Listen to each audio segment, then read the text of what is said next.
मंच पे आसीन दिल्ली के 3 बार के विधायक और इस काशी प्रांत के प्रभारी,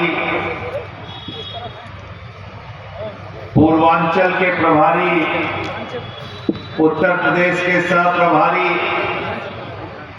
भाई अनिल झा जी, मंच पे आसीन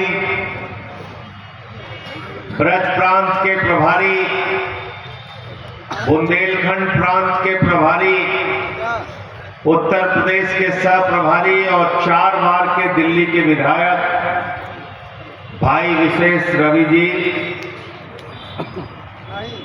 इस मंच पे न रहकर भी पार्टी के लिए लगातार ऊर्जा देने वाले उत्तर प्रदेश के सह प्रभारी, दिल्ली के पूर्व प्रदेश अध्यक्ष, पूर्व विधायक और मुख्य सचेतक भाई दिलीप पांडे जी, जिनके पास अन्य प्रांतों का प्रभार है।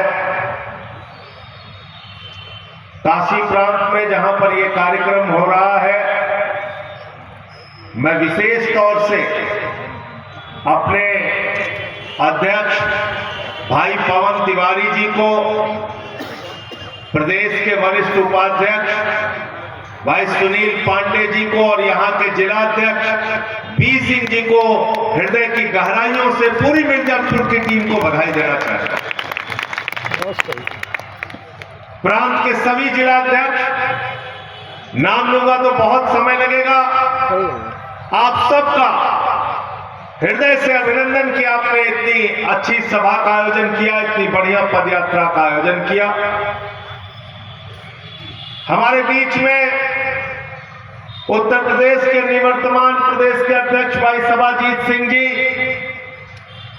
प्रदेश के महासचिव भाई दिनेश पटेल जी, पूर्वांचल प्रांत के अध्यक्ष राजेश यादव जी, बौद्ध प्रांत के अध्यक्ष इमरान लतीफ जी, अयोध्या प्रांत के अध्यक्ष विनय पटेल जी, हमारे बीच में मौजूद किसान प्रकोष्ठ के अध्यक्ष अशोक कमांडो जी, मेरठ के जिलाध्यक्ष हमारे जुझारू साथी अंकुश चौधरी जी, हमारे मुख्य प्रवक्ता बंसराज दुबे जी, जनक प्रसाद जी जो तिरंगा शाखा के हमारे अध्यक्ष हैं, हमारे पूर्वांचल के प्रभारी डॉक्टर अनुराग मिश्रा जी, अंजनी मिश्रा जी जो हमारे सब प्रकोष्ठ के अध्यक्ष हैं, प्रशांत यादव जी जो हमारे प्रवक्ता हैं, राहुल यादव जी, मनोज मिश्रा जी,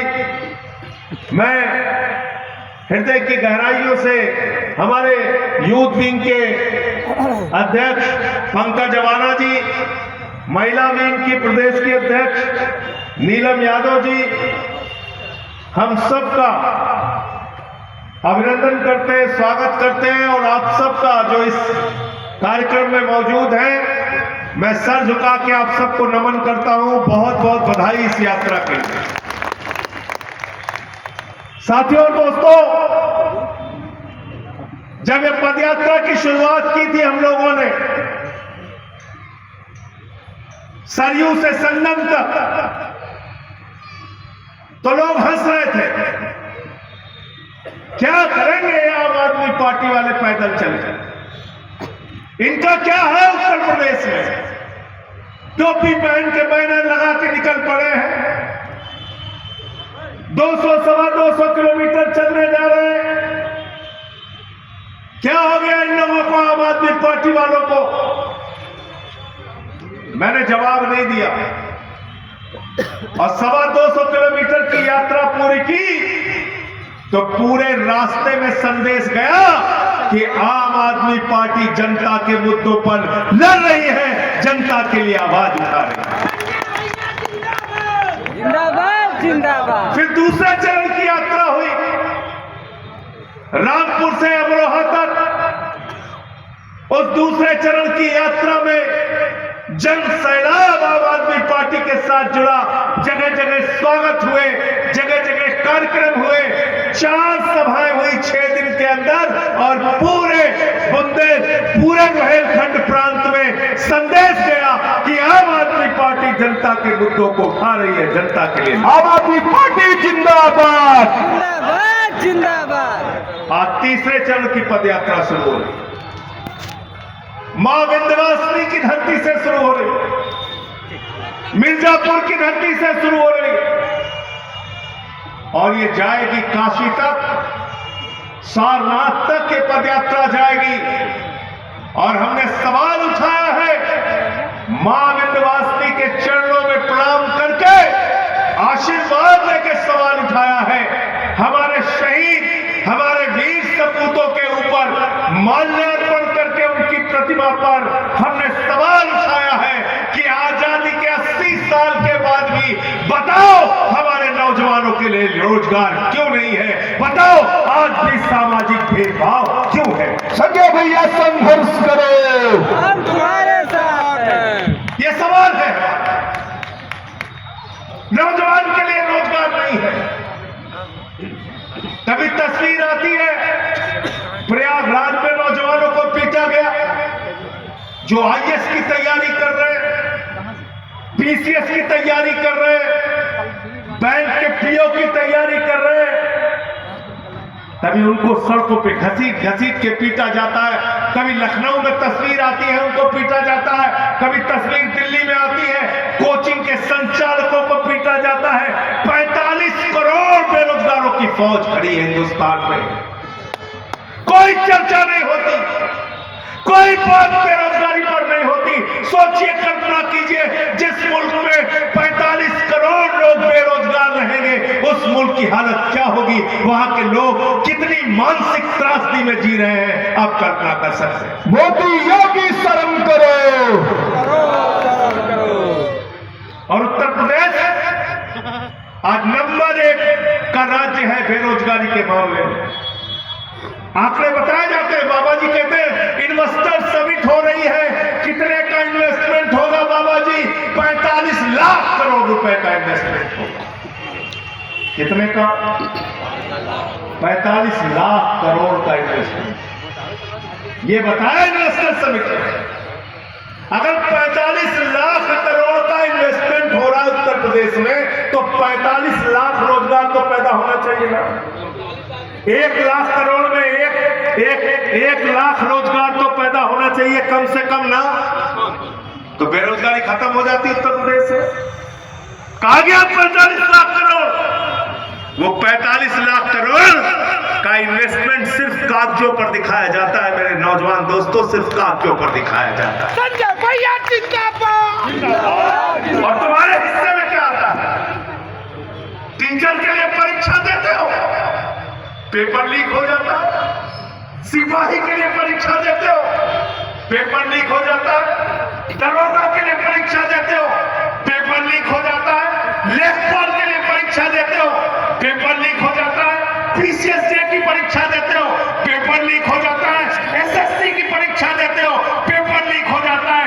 पेपर होता है, इंटरव्यू होता है, सिलेक्शन होता है, तो कोर्ट से स्टे हो जाता है, कोर्ट से बाहर हो जाता है, तो सुप्रीम कोर्ट से स्टे हो जाता है।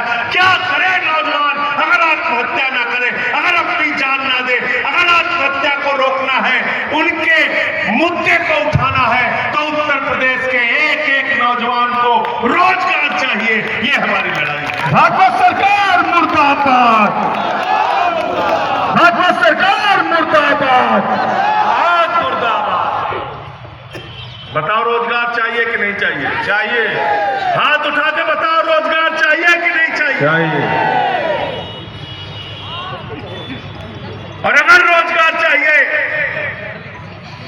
तो आप भाई दिलीप पांडे जी के सामने, अनिल झा जी के सामने, विशेष रवि जी के सामने, हमारी काशी प्रांत की कमेटी के सामने, इस मिर्जापुर की धरती से आज शहीदों का आशीर्वाद जिस धरती से लेकर हम निकले हैं, मां विंध्यवासिनी का आशीर्वाद लेकर निकले हैं। आइए इस धरती पर हम लोग संकल्प लें और प्रस्ताव रखें कि 18 साल के ऊपर उत्तर प्रदेश में अगर कोई है तो उसको रोजगार दो। अगर रोजगार नहीं दे सकते तो 10,000 रुपए महीने बेरोजगारी भत्ता नौजवानों को। संजय भैया जिंदाबाद, हमारी मां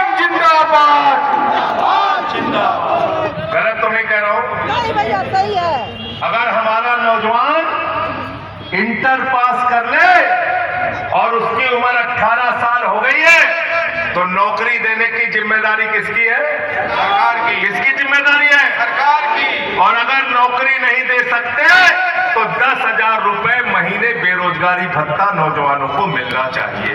बताओ इस प्रस्ताव का समर्थन करते हो सब लोग? जी, हाथ उठा के बताओ समर्थन करते हो। अगर आप इस मुद्दे का समर्थन करते हो तो दूसरा प्रस्ताव और है। हम बेरोजगारी भत्ता कोई भीख के रूप में सरकार से नहीं लेना चाहते। हम चाहते हैं कि अगर आप 10,000 रुपए महीने नौजवानों को दे रहे हो तो 2 घंटे प्रतिदिन सरकार का कोई भी काम नौजवान करने के लिए तैयार है। उनसे आप काम लीजिए, सरकारी काम 2 घंटे प्रतिदिन, क्योंकि 10,000 दे रहे हो तो 2 घंटे ही काम करें। गलत तो नहीं कह रहा हूं।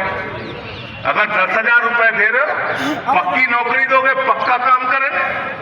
और अगर 10,000 रुपए दे रहे हो तो 2 घंटे नौजवान, तो हमारी बहनों को, हमारी बेटियों को, हमारे नौजवानों को, उन सबको 18 साल की उम्र पूरी होने पर नौकरी दो, वरना बेरोजगारी का।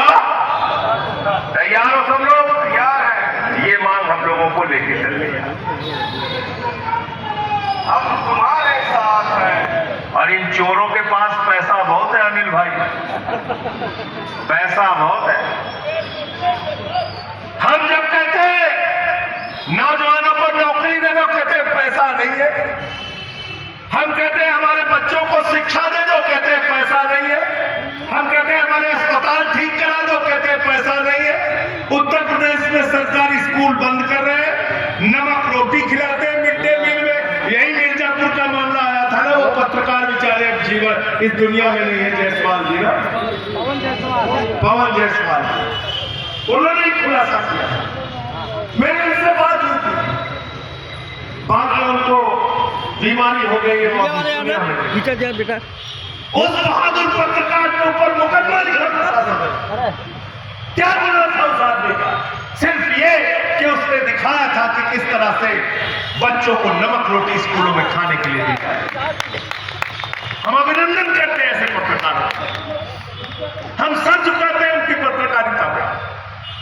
पत्रकारिता यह होती है, उन्होंने दिखाया तस्वीर, कहीं नमक भात खाने को मिलता है, कहीं चीटियां मिलती है भात में। उत्तर प्रदेश के अंदर आज जिस प्रकार से स्कूलों को बर्बाद किया जा रहा है, अस्पतालों को बर्बाद किया जा रहा है, तस्वीरें आती है अस्पतालों की, तस्वीरें आती है। ऑपरेशन मोमबत्ती में हो रहा है, ठीक कहानी झाजी ने, कुत्ते बैठे रहते हैं बेड के ऊपर।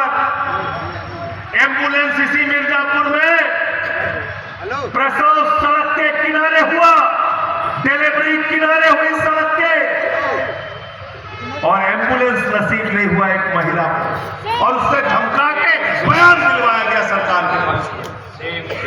यह उत्तर प्रदेश में कहते पैसा नहीं है। पैसा कहां गया? कहां गया पैसा? आपका पैसा कहां गया पता है आपको? आपको गुस्सा आना चाहिए इस बात पर। ये अपने आप को देशभक्त कहते हैं, ये मोदी जी कहते हैं, ये भारतीय जनता पार्टी वाले कहते हैं, योगी जी अपने आप को देशभक्त कहते हैं। नहीं, ये देशभक्त नहीं है। इन लोगों ने